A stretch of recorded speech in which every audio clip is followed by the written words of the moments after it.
Welcome to the next episode of 4x4 Australia's How to Off-Road Driving series. Today we're going to talk about plugging tyres. If you drive off-road, you're going to get a flat tyre sooner or later. It always happens. And today we're going to talk about plugging tyres.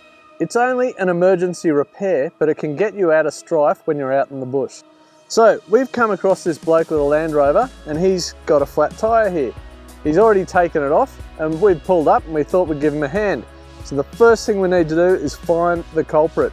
So in the case of this tyre, have a look around the tread area.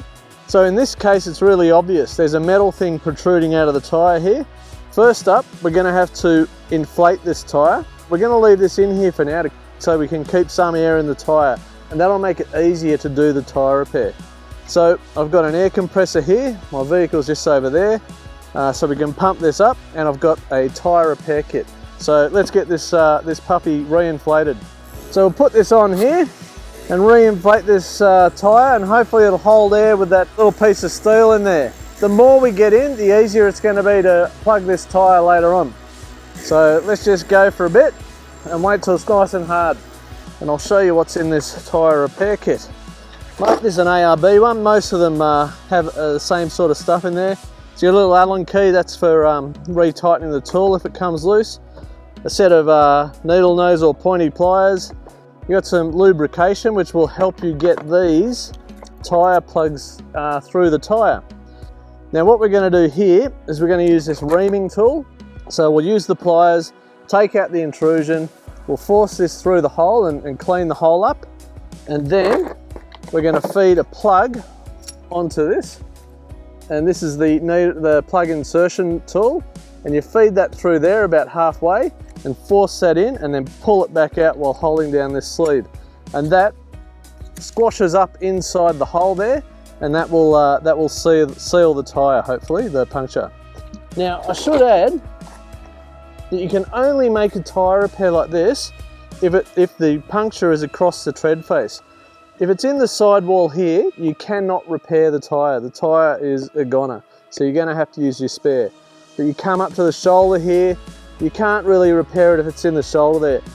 So what we want to do, when we pull this out with the pliers, it's going to let all the air out that we just put in the tyre. We don't want too much air coming out.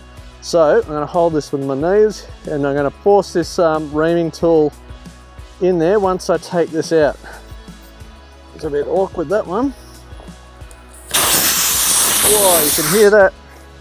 All right, that's an odd bit of metal to have in a tyre out here in the bush. It's not a screw or a bolt. Okay, so I put the reaming tool in there. That does two jobs.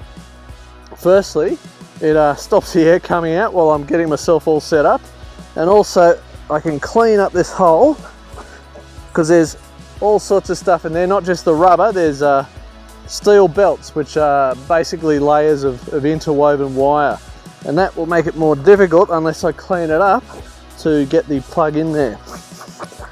So that looks like it goes straight up and down, that puncture. That's the direction I'm going to have to put the plug in. You don't want to try and force it in on an angle. You want to put it in the exact same angle as the hole. And I'll grab myself one of these tyre plugs. So if you tried to force one of these into the tyre without putting some lubrication on it, I don't think you'd have much chance. So I'll squeeze the end so I can feed it through this needle here. I'll even put a little bit of lube on there to help me feed the plug through the needle. Put that down there. And now you feed this through the needle there. Okay. And you want that about halfway along. If it gets a bit hard to pull through, you can always use these supplied pliers to help you get it into the middle. That's about in the middle.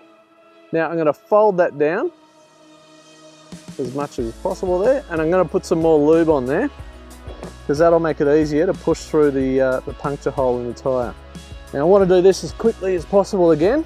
I want to remove the reaming tool and put this in its place as quickly as possible. So get that out, force this in. Now I've got to push, this is the bit that takes a fair bit of effort. Now the plug obviously is going to be quite difficult to get in because it's got to seal the hole, so that's the reason. That's in now. That took a lot of effort. Now I hold this collar down, pull the tool out, and the plug stays in there.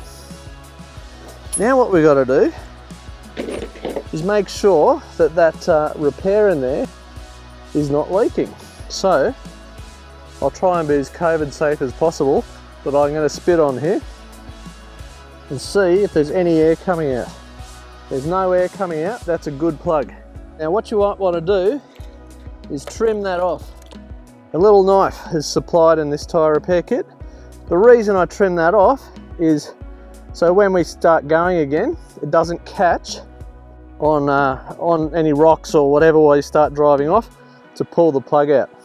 That is one plug tyre.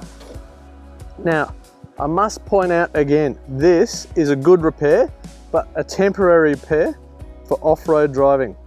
So you're going to have to get this repaired properly once you get back into town. If you have a serviceable spare tyre, you should put the spare on and put this on as your spare, and obviously check the pressure before you put it on the vehicle. Once you get to civilization again, you can get a tyre repair centre to take the tyre off the rim and put a patch on the inside of the tyre and repair it properly, and then it'll be as good as new. These things work really well, but they're not fail safe, you know, they can let go and you can have another deflation.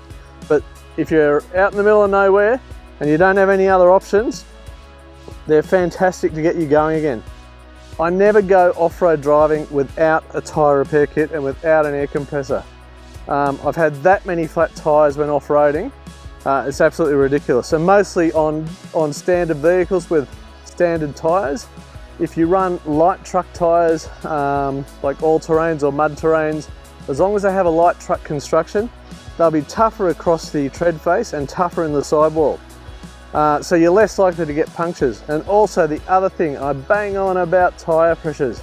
If you drop your tyre pressures when you're driving off-road, your tyre's going to be more compliant as it goes over sharp obstacles, and you're going to be less likely to get punctures like this. Although sometimes you just can't avoid it when there's a piece of steel that's just going to go straight through the rubber.